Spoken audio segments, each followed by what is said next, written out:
Aldun berriak dira, beldurre eta lotxa atzean utzi eta euskara gogoz hartu dute. Hizkuntza da, eman diona kulturari ez dakit benetako nortasuna.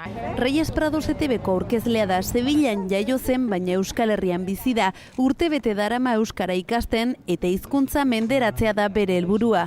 Jarriotasuna behar dut, naturaltasuna bebai, eta hori da asmoa jarraitzea eta ondo hitz egitea.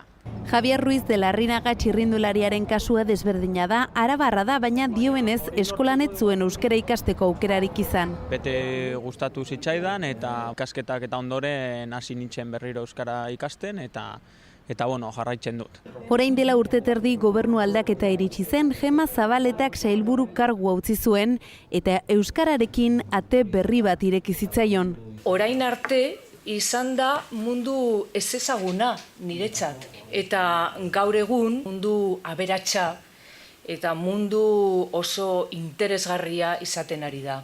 Komunikabideetan, kirolean, bizitza pertsonalean, euskara arlo guztietan da garrantzitsua baita enpresa munduan ere. Enpresentzat oso garrantzitsua da euskara ondo erabiltzea. Uda da euskarari bultzada handia emateko garaia, iaz 5.000 ikasle baino gehiago izan ziren. 5 ordu eta erdi egunero ematen ditute euskaltegian, denboraren poderioz, zerbait ikasi dut. Adibide hauek argi uzten dute, esfortzuak aho gozoa uzten du.